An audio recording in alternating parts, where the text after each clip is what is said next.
ಬರಬೇಕು. ಅವಾಗ ಇಲ್ಲೇನಾಗುತ್ತೆ ಕಾ.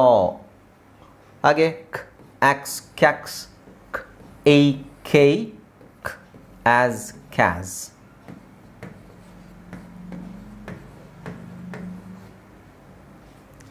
Okay right. ಸೊ ಇದು 3 ಅಕ್ಷರನ ಒಟ್ಟಿಗೆ ಕೂಡಿಸ್ತಾ ಇದ್ದೀವಿ ನಾವು. ಓಕೆ 3 ಅಕ್ಷರನ ಒಟ್ಟಿಗೆ ಕೂಡಿಸ್ತಾ ಇದ್ವಿ. ಇದು ಪದಗಳೇ ಆದವು ಇವು. ಬಟ್ ಇದಕ್ಕೆ ನಿಮಗೆ ಆ ಎ ಇ ಅ ಇದೆಲ್ಲ ಕರೆಕ್ಟಾಗಿ ಬರಬೇಕು ಅಂತ ಹೇಳಿದ್ರೆ ಈ ಥರ ಅಕ್ಷರಗಳನ್ನ ಕೂಡಿಸಿ ಪ್ರಾಕ್ಟೀಸ್ ಮಾಡಿದ್ರೆ ಮಾತ್ರ ಅದು ನಮಗೆ ಕರೆಕ್ಟಾಗಿ ಬರೋದು. ಓಕೆನಾ? ರೈಟ್. ಈಗ ಯಾರಾದರೂ ಮೈಕ್ ಆನ್ ಮಾಡ್ಕೊಳ್ಳಿ. ಇದನ್ನು ಮತ್ತೊಂದು ಸಲ ಓದ್ಬಿಡೋಣ.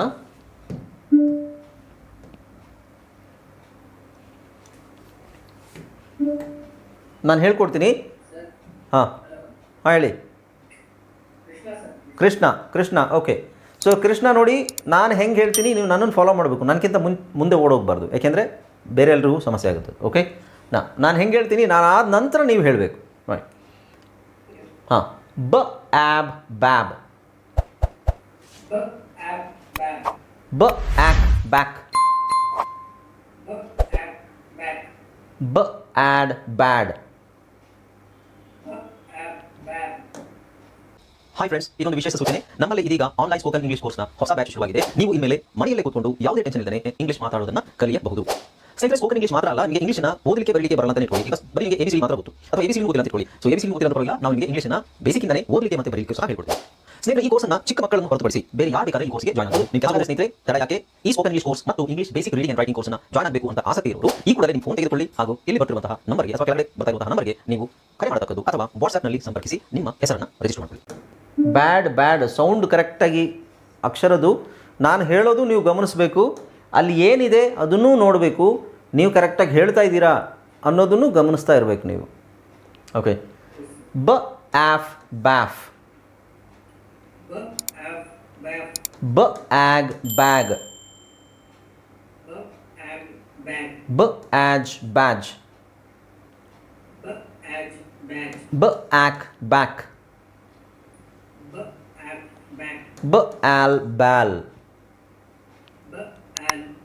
ಬ ಆಮ್ ಬ್ಯಾಮ್. ಬ ಆನ್ ಬ್ಯಾನ್. ಬ ಆಪ್ ಬ್ಯಾಪ್. ಬ ಆರ್ ಬ್ಯಾರ್. ಬ ಆಸ್ ಬ್ಯಾಸ್. ಬ ಆಟ್ ಬ್ಯಾಟ್. ಬ ಆವ್ ಬ್ಯಾವ್. ಬ ಆ ಬಾ. ಆವ್ ಅಲ್ಲ ಆ ಬಾ. ಬ ಆಕ್ಸ್ ಬ್ಯಾಕ್ಸ್. ಬ ಎ ಬೇ. ಬ ಆಸ್ ಬ್ಯಾಸ್. ಕ ಆಬ್ ಕ್ಯಾಬ್. ಕ ಆಕ್ ಕ್ಯಾಕ್. ಕ ಆಡ್ ಕ್ಯಾಡ್. ಕ ಆಫ್ ಕ್ಯಾಫ್. ಕ ಆಗ್ ಕ್ಯಾಗ್. ಕ ಆಜ್ ಕ್ಯಾಜ್. ಕ ಆಕ್ ಕ್ಯಾಕ್.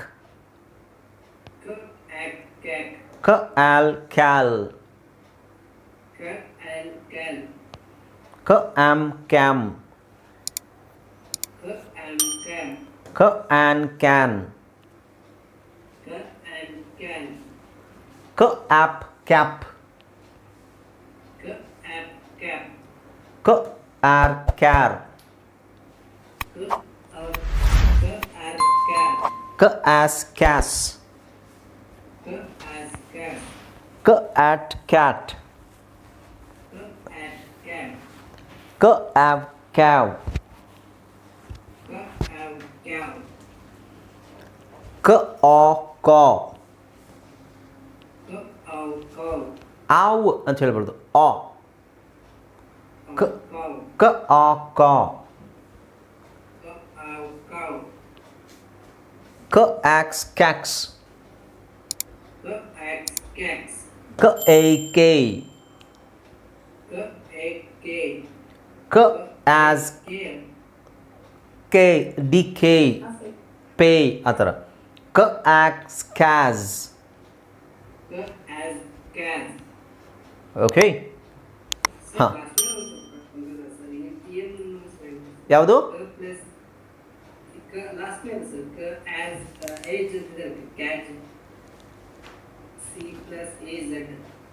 ಕ್ಯಾಸ್.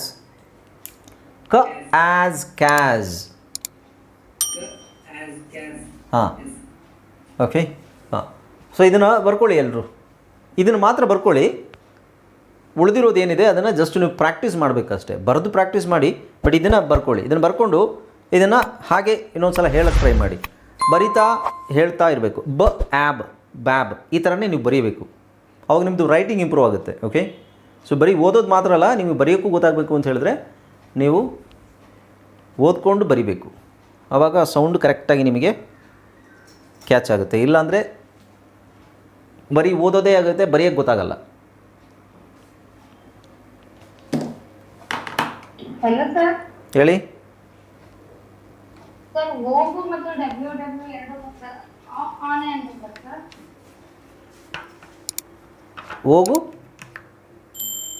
ಇದು ವಿ ಇದೆಯಲ್ಲ ಸರ್, ಅದಕ್ಕೆ ಆನ್ ಅಂತ ಓ ಇದೆಯಲ್ಲ ಸರ್, ಇದು ಎ ಐ ಓದ ಆನ್ ಅಂತಿಲ್ಲ, ಈ ಡಬ್ಲ್ಯೂ ದನ್ನು ಆನ್ ಅಂತ ಸರ್. ಎ ಡಬ್ಲ್ಯೂ ಕಣಮ್ಮ, ಎ ಡಬ್ಲ್ಯೂ ಬಂದಾಗ ನಾನೇನು ಹೇಳಿದೆ ನಿಮಗೆ, ಎ ಡಬ್ಲ್ಯೂ ಕಾಂಬಿನೇಷನ್ ಬಂದಾಗ ಆ ಅಂತ ಹೇಳಬೇಕು ಅಂತ ಹೇಳಿದ್ದೆ ಅಲ್ವಾ. ಎ ಡಬ್ಲ್ಯೂ ಕಾಂಬಿನೇಷನ್ ಬಂದಾಗ ಆ ಅಂತಲೇ ಹೇಳಬೇಕು. ಲಾಸ್ಟ್ ಕ್ಲಾಸಲ್ಲೇ ಹೇಳಿದ್ದೀನಲ್ವಾ. ಈಗ ಉದಾಹರಣೆಗೆ ಯಾಕೆ ಅಂತ ಹೇಳಿದ್ರೆ, ಇಲ್ಲ ಕನ್ಫ್ಯೂಷನ್ ಅಲ್ಲ, ನಾನು ಹೇಳ್ತೀನಿ, ನೀವು ಲಾಸ್ಟ್ ಕ್ಲಾಸಲ್ಲಿ ಇರಲಿಲ್ಲ ಅನಿಸುತ್ತೆ. ಈಗ ನೋಡಿ, ಇದೇನಿದು ಲಾ. ಲಾ ಅಂದರೆ ಏನು? ಕಾನೂನು, ರೈಟ್. ಸೊ ನಾವು ಅದನ್ನು ಲಾನ ಈ ಲಾ ಅಂತ ಹೇಳ್ತೀವಿ, ಹೇಳ್ಬೇಕಾದ್ರೆ ಲಾ ಅಂತ ಹೇಳ್ತೀವಿ ಸಾಮಾನ್ಯ, ಆ್ಯಕ್ಚುಲಿ ಲಾ ಅಂತ ಹೇಳಬೇಕು. ಸೊ ಈ ಲಾ ಅಂದ್ರೇನು? ಇದು ಓ ಅನ್ನೋ ಅಕ್ಷರದ ಶಾರ್ಟ್ ಸೌಂಡ್ ಆ.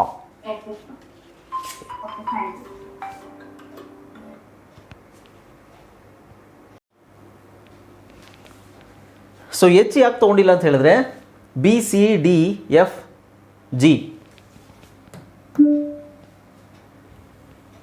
ಎಚ್ ಯಾಕೆ ತೊಗೊಂಡಿಲ್ಲ ಅಂತ ಹೇಳಿದ್ರೆ, ನಾವು ಬಿ ಎ ಎಚ್ ಅಂದರೆ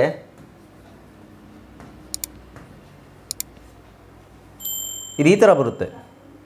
ಓಕೆ ಸೊ ಇದನ್ನು ನಾವು ಈ ಥರ ಓದೋದಿಲ್ಲ, ಅಂದರೆ ಸಪ್ರೇಟಾಗಿ ಓದ್ತೀವಿ. ಬಿ ಎ ಸಪ್ರೇಟಾಗಿ ಓದ್ತೀವಿ, ಎಚ್ ಆದಮೇಲೆ ಸಪ್ರೇಟಾಗಿ ಓದ್ತೀವಿ. ಸೊ ಬಿ ಎ ಎಚ್ ಅಂತ ಕಾಂಬಿನೇಷನ್ ಬರಲ್ಲ. ಬಿ ಎ ಎಚ್ ಆದಮೇಲೆ ಮುಂದೆ ಬಂದಾಗ ನಾವು ಬ್ಯಾ ಸಪ್ರೇಟ್ ಹೇಳಿ, ಹೆಚ್ಚಿಂದ ಬರುವಂಥದ್ದು ಮುಂದೆ ಏನು ಬರುತ್ತೆ ಅದಕ್ಕೆ ಕೂಡಿಸ್ತೀವಿ. ಸೊ ಬಿ ಎ ಎಚ್ ಅಂತ ಸಪ್ರೇಟಾಗಿ ಬರೋದಿಲ್ಲ. ಓಕೆ ಮ್ಯೂಟ್ ಮಾಡ್ಕೊಳ್ರಮ್ಮ. ಯಾಕೆ?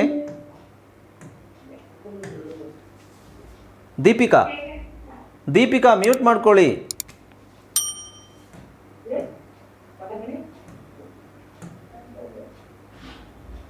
ಸುಮ್ಮನೆ ಮಾತಾಡ್ತಿರ್ತಾರಪ್ಪ.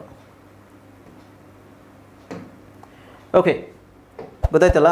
ಸೊ ಹಾಗಾಗಿ ಬಿ ಎ ಎಚ್ ಬ್ಯಾ ಅಂತ ಬರೋದೇ ಇಲ್ಲ ಎಲ್ಲೂ. ಬಂದರೂ ಮುಂದೆ ಬಿ ಎ ಎಚ್ ಆದಮೇಲೆ ಮುಂದೆ ಬರುತ್ತೆ. ಸೊ ಬಿ ಎ ಎಚ್ ಅಂತ ಬರೋದಿಲ್ಲ ಕಾಮನಿಗೆ, ಬಿ ಇ ಎಚ್ ಬರುತ್ತೆ, ಬಿ ಐ ಬಿ ಒ ಬರುತ್ತೆ ಅಷ್ಟೇ. ಓಕೆ ಅದಕ್ಕೆ ನಾವು ಎಚ್ ತೊಗೊಂಡಿಲ್ಲ. ರೈಟ್ ನೆಕ್ಸ್ಟ್ ಈಗ ನೋಡಿ, ನಾನಿಲ್ಲಿ ಏನು ಮಾಡಿದ್ದೀನಿ, B B B first consonant. ಯಾವುದು ಕಾನ್ಸನೆಂಟ್ ಅಂತ ನಾನು ಹೇಳಿದೆ. ಕಾನ್ಸನೆಂಟ್ ಅಂದರೆ ಏನು? ಕಾನ್ಸನೆಂಟ್ ಅಂದರೆ ವ್ಯಂಜನ. ಸೊ ನಾವೇನು ಮಾಡಬೇಕು, ವ್ಯಂಜನ ಫಸ್ಟ್ ತೊಗೋಬೇಕು ಅಂತ ಹೇಳಿದ್ನಲ್ವಾ. ಇದ್ಯಾಕೆ ಹಿಂಗಾಯಿತು? ಫಸ್ಟು ವ್ಯಂಜನ ತೊಗೋಬೇಕು ಅಂತ ಹೇಳಿದೆ. ಸೊ ವ್ಯಂಜನ ಅಂದರೆ ಎಲ್ಲ ವ್ಯಂಜನನೂ ನಾವು ತೊಗೊಂಡು ಟ್ರೈ ಮಾಡಬೇಕು. ಓಕೆ ಸೊ ವ್ಯಂಜನ ಎಷ್ಟಿದ್ದಾವೆ? 25 ವ್ಯಂಜನಗಳಿದ್ದಾವೆ ಅಲ್ವಾ. ಸೊ 25 ವ್ಯಂಜನಗಳನ್ನು ಇಲ್ಲಿ ಹಾಕಬೇಕು. ಇಲ್ಲಿ ನಾನು ಬಿ ಹಾಕಿದ್ದೀನಿ, ಎಲ್ಲ ಬಿ ಬಿ ಬಿ ಎಲ್ಲ ಇದೆ. ಇಲ್ಲಿ ಸಿ ಇದೆ ಅಲ್ವಾ. ಹಾಗೆ ಬಿ ಆದಮೇಲೇನು ಸಿ ಆದಮೇಲೇನು ಡಿ. ಇಲ್ಲೇ ನೋಡಿ, ಬಿ ಆದಮೇಲೆ ಸಿದು ಇಲ್ಲಿ ಹಾಕ್ಕೊಂಡಿದ್ದೀನಿ. ಸಿ ಆದಮೇಲೆ ಯಾವುದು? ಡಿ ಹಾಕಬೇಕೀಗ. ಅಂದರೆ ಡಿ ಎ ಬಿ ಡ್ಯಾಬ್, ಡ ಆಬ್ ಡ್ಯಾಬ್, ಡ ಆಕ್ ಡ್ಯಾಕ್, ಡ ಆ್ಯಡ್ ಡ್ಯಾಡ್, ಡ ಆಫ್ ಡ್ಯಾಫ್. ಸೊ ಈ ಥರ ನೀವು ಪ್ರತಿಯೊಂದು ಕಾನ್ಸನೆಂಟನ್ನು ಅಲ್ಲಿ ಹಾಕಿ ಅದನ್ನು ಅದೇ ಇದರಲ್ಲಿ ಓದ್ತಾ ಹೋಗಬೇಕು. ಸೊ ನಿಮ್ಗೆ ಏನು ಚೇಂಜ್ ಆಗಲ್ಲ. ನೀವು ಎಲ್ಲಿ ಆ್ಯಬ್ ಆ್ಯಕ್ ಇದೇನಿದೆ ಇದೆಲ್ಲ ಒಂದೇ ಇರುತ್ತೆ, ಎಲ್ಲದರಲ್ಲೂ ಒಂದೇ ಇರುತ್ತೆ ಅದು. ಓಕೆ, ನೀವು ಚೇಂಜ್ ಮಾಡಬೇಕಾಗಿರೋದು ಇಲ್ಲಿ ಬಿ ಹಾಕ್ಕೊಂಡಿದ್ದೀವಿ, ನೆಕ್ಸ್ಟು ಡಿ ಹಾಕ್ಕೋಬೇಕು, ಐ ಮೀನ್ ಸಿ ಹಾಕ್ಕೊಂಡಿದ್ದೀವಿ. ಇಲ್ಲಿ B C, D F, G H, J K, ಅಲ್ಲ ಕೆ ಇಲ್ಲ, ಕೆ ಬರಲ್ಲ, L M N P R, Q ಅಲ್ಲಿ ಜಾಸ್ತಿ ಬರಲ್ಲ, S T V W X Y Z. ಎಲ್ಲ ಅಕ್ಷರಗಳಿಗೆ ಹಾಕ್ಕೊಂಡು ಆ ಅಕ್ಷರಗಳನ್ನು ಈ ಕಾಂಬಿನೇಷನ್ಗೆ ಏನು ಆ್ಯಬ್ ಆ್ಯಕ್ ಆ್ಯಡ್ ಆ್ಯಫ್ ಆ್ಯಗ್ ಆ್ಯಜ್ ಆಲ್ ಆ್ಯಮ್ ಇದು ಫಸ್ಟೇ ನೀವು ಕಲ್ತಿರೋದು. ಇದಕ್ಕೆ ಈ ಕಾಂಬಿನೇಷನ್ಗೆ ಈ ಅಕ್ಷರಗಳನ್ನು ಹಾಕ್ಕೊಂಡು ಮೂರು ಅಕ್ಷರಗಳನ್ನು ಒಟ್ಟಿಗೆ ಹೇಳೋಕ್ಕಾಗುತ್ತೆ ಅಂತ ನೋಡಬೇಕು. ಅದು ಈ ಲೆವೆಲ್ಲು. ಓಕೆ, ಸೊ ನಾಳೆ ನಿಮಗೆ ಕ್ಲಾಸ್ ಇಲ್ಲ, ನಾಡ್ದು ಕ್ಲಾಸ್ ಇದೆಯಲ್ಲ, ನಾಡ್ದು ಕ್ಲಾಸಿಗೆ ಬರೋಷ್ಟರಲ್ಲಿ ಇಲ್ಲಿವರೆಗೆ ನಿಮಗೆ ಚೆನ್ನಾಗಿ ಗೊತ್ತಿರಬೇಕು. ಓಕೆ, ಅರ್ಥ ಆಯ್ತಲ್ವಾ? ಝೆಡ್ ಎ ಝ್ ಝ್ಯಾಝ್, ಝೆಡ್ ಎ ವೈ ಝೇಯ್ ಎಲ್ಲ ಒಂದೇ ಥರ ಇರುತ್ತೆ ನಿಮಗೆ. ಇದು ಒಂದೇ ಆ್ಯಬ್ ಆ್ಯಕ್ ಆ್ಯಡ್ ಆ್ಯಫ್ ಆ್ಯಗ್ ಎಲ್ಲ ಒಂದೇ. ಇದಕ್ಕೊಂದು ಒಂದು ಅಕ್ಷರನ ಎಕ್ಸ್ಟ್ರಾ ಸೇರಿಸ್ತಾ ಇದ್ದೀರಾ, ಬೇರೆ ಏನು ಮಾಡ್ತಾ ಇಲ್ಲ ನೀವು, ತುಂಬ ದೊಡ್ಡದೇನು ಮಾಡ್ತಾ ಇಲ್ಲ. ಒಂದು ಅಕ್ಷರ ಅಂದರೆ ಒಂದು ಶಬ್ದವನ್ನು, ಒಂದು ಶಬ್ದನ ಐ ಮೀನ್ ಒಂದು ಅಕ್ಷರದ ಉಚ್ಚಾರಣೆ ಎಕ್ಸ್ಟ್ರಾ ಸೇರಿಸ್ತಾ ಇದ್ದೀರಾ. ಅಥವಾ 3 ಅಕ್ಷರಗಳನ್ನು ಒಟ್ಟಿಗೆ ಕೂಡಿಸಿ ಹೆಂಗೆ ಓದೋದು ಇದನ್ನಾದರೂ ಟ್ರೈ ಮಾಡಿ. 3 ಅಕ್ಷರ ನಿಮಗೆ 26 ಅಕ್ಷರಗಳನ್ನು ನಾನು ಹೇಳ್ಕೊಟ್ಟಿದ್ದೀನಿ. ಆ 26 ಅಕ್ಷರಗಳಲ್ಲಿ ಒಂದೊಂದೇ ಅಕ್ಷರದ ಉಚ್ಚಾರಣೆ ನೋಡಿ. ಝ್, ಆ, ನ್, ಝ್ಯಾನ್,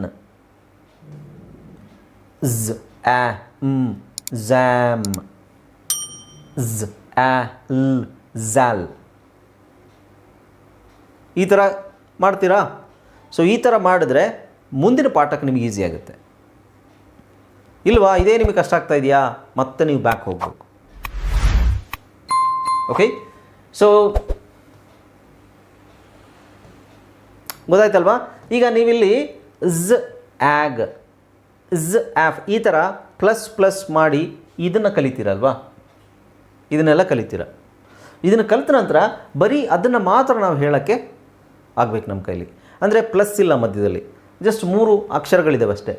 ಬ್ಯಾಬ್, ಬ್ಯಾಕ್, ಬ್ಯಾಡ್, ಬ್ಯಾಫ್, ಬ್ಯಾಗ್, ಬ್ಯಾಜ್ ಈ ಥರ ಹೇಳಕ್ಕೆ ಬರಬೇಕು. ಫಸ್ಟಿಗೆ ನಾವೇನು ಮಾಡಬೇಕು, ಕೂಡಿಸೋದನ್ನು ನೋಡಬೇಕು. ಸೊ ಹೀಗೆ ನೀವು ಇದು ಒಂದೇ ಸಲಕ್ಕೆ ಅಲ್ಲಿಗೆ ಬರಬಾರ್ದು, ಕೂಡಿಸ್ತಾ ಬರಬೇಕು. ಈ ಥರ ಆ ಥರ ಕೂಡಿಸ್ತಾ ಬಂದಾಗ ಮಾತ್ರ ಪದಗಳು ಓದಬೇಕಾದ್ರೆ ನಿಮಗೆ ಅನುಕೂಲ ಆಗುತ್ತೆ. ಬ ಆ್ಯಬ್ ಬ್ಯಾಬ್, ಬ ಆ್ಯಕ್ ಬ್ಯಾಕ್. ಇದಾದಮೇಲೆ ಡ ಆ್ಯಬ್ ಡ್ಯಾಬ್, ಡ ಆ್ಯಕ್ ಡ್ಯಾಕ್. ಅದಾದಮೇಲೆ ಇದನ್ನು ನೋಡಿರಿ, ಫ ಆ್ಯಬ್ ಫ್ಯಾಬ್, ಫ ಆ್ಯಕ್ ಫ್ಯಾಕ್. ಆಯಿತಾ? ಅದಾದಮೇಲೆ ಗ ಆ್ಯಬ್ ಗ್ಯಾಬ್, ಗ ಆ್ಯಕ್ ಗ್ಯಾಕ್.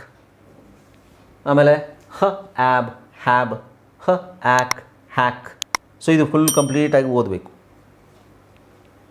ಓಕೆ, ಸೊ ಇದನ್ನೆಲ್ಲ ಬರಿಬೇಡಿ. ನಾನು ಬರ್ಕೊಳ್ಳಿ ಅಂತ ಹೇಳಿದ್ನಲ್ಲ, ಅದನ್ನು ಮಾತ್ರ ಬರ್ಕೊಳ್ಳಿ. ಇದನ್ನೆಲ್ಲ ಬರೆಯೋ ಅವಶ್ಯಕತೆ ಇಲ್ಲ. ಇದನ್ನು ನೀವು ಜಸ್ಟ್ ಓದಿದ್ರೆ ಸಾಕು. ಕಂಪ್ಲೀಟ್ ಕರೆಕ್ಟಾಗಿ ಓದಬೇಕು. ಓಕೆ, ಸೊ ಇದನ್ನೆಲ್ಲ ಬರಿಬೇಡಿ. ನೀವು ಫಸ್ಟ್ ಬರಿಬೇಕಾಗಿದೆ ಇದು ಮಾತ್ರ. ಒಂದು ಇಷ್ಟು ಬರೆಯೋಕೆ ಹೇಳಿದ್ನಲ್ಲ, ಇಷ್ಟು ಬರೆದ್ರೆ ಸಾಕು. ಓಕೆ, ನೆಕ್ಸ್ಟ್ ನೀವು ಜಸ್ಟ್ ಓದಬೇಕು ಅದನ್ನು. ಓಕೆ, ರೀಡಿಂಗ್ ಇಲ್ಲ ಓದ್ತಾ ಬರೆಯೋದಾದರೆ ನಿಮ್ಮ ಟೈಮ್ ಇದ್ದರೆ ಬರೀರಿ, ಬರೀಲೇಬೇಡಿ ಅಂತ ಹೇಳ್ತಾ ಇಲ್ಲ. ಬಟ್ ಇದನ್ನು ಬರೆಯೋಕ್ಕೆ ಹೋಗ್ಬಿಟ್ಟು ಟೈಮ್ ವೇಸ್ಟ್ ಮಾಡಿ ಓದ್ದನೇ ಬಿಟ್ಬಿಡ್ಬೇಡಿ. ಫಸ್ಟು ಓದಬೇಕು, ಓದಿ ಟೈಮ್ ಇದ್ದರೆ ಬರೀರಿ, ನೋ ಪ್ರಾಬ್ಲಮ್. ಡ ಆ್ಯಬ್ ಡ್ಯಾಬ್, ಆಮೇಲೆ ಗ ಆ್ಯಬ್ ಗ್ಯಾಬ್ ಆಯ್ತಲ್ವಾ. ಆಮೇಲೆ ಜ ಆ್ಯಬ್ ಜಾಬ್, ಜ ಆ್ಯಕ್ ಜಾಕ್, ಜ ಆ್ಯಡ್ ಜಾಡ್. ಜೆ ಆಯಿತಾ? ಜೆ ಆದಮೇಲೆ ಕೆ ಬರಲ್ಲ. ಕೆ ಅಲ್ಲಿ ಕಾಂಬಿನೇಷನ್ ಬರಲ್ಲ. ಇಂಗ್ಲೀಷಲ್ಲಿ ಕೆ ಅಲ್ಲಿ ಜಾಸ್ತಿ ವರ್ಡ್ಸ್ ಇಲ್ಲ. ಕೆ ಇ ಮತ್ತು ಕೆ ಐ ಎಲ್ ಮಾತ್ರ ಬರುತ್ತೆ. ಕೆ ಎ ಅಲ್ಲಿ ವರ್ಡ್ಸ್ ಇಲ್ಲ. ಅದಕ್ಕೆ ನಾನು ಕೆ ಬಿಟ್ಟಿದ್ದೀನಿ. ಲ್ ಆ್ಯಬ್ ಲ್ಯಾಬ್, ಲ್ ಆ್ಯಕ್ ಲ್ಯಾಕ್, ಲ್ ಆ್ಯಡ್ ಲ್ಯಾಡ್, ಲ್ ಆ್ಯಫ್ ಲ್ಯಾಫ್. ಓಕೆ, ಇದೇ ಥರ ಪ್ರಾಕ್ಟೀಸ್ ಮಾಡಬೇಕು ನೀವು. ನೆಕ್ಸ್ಟ್ ಎಮ್ ಆಯ್ತು, ಜೆ ಆಯಿತಾ, ಎಲ್ ಆಯಿತಾ. ಮ್ ಆ್ಯಬ್ ಮ್ಯಾಬ್, ಆ್ಯಕ್ ಮ್ಯಾಕ್, ಆ್ಯಡ್ ಮ್ಯಾಡ್, ಎಮ್ ಆಯಿತಾ, ಎನ್ ಆ್ಯಬ್ ನ್ಯಾಬ್. ಓಕೆ, ಸೊ ಈ ಥರ ಪ್ರಾಕ್ಟೀಸ್ ಮಾಡಿ ಮಾಡಿ ಎಲ್ಲ ಕಾನ್ಸನೆಂಟ್ಸನ್ನು ಹಾಕಿ ನಂತರ ನಿಮಗೆ ಇದನ್ನು ಪ್ರಾಕ್ಟೀಸ್ ಮಾಡೋಕ್ಕಾಗಬೇಕು. ಓಕೆ, ಬ ಆ್ಯಬ್ ಬ್ಯಾಬ್. ಈಗ ನೀವು ಹಿಂಗೆ ಹೇಳೋದು ಬೇಡ, ಬ ಆ್ಯಬ್ ಬ್ಯಾಬ್ ಅಂತ ಹೇಳೋದು ಬೇಡ. ಈಗ ಡೈರೆಕ್ಟಾಗಿ ಅಂದರೆ ಅದೆಲ್ಲ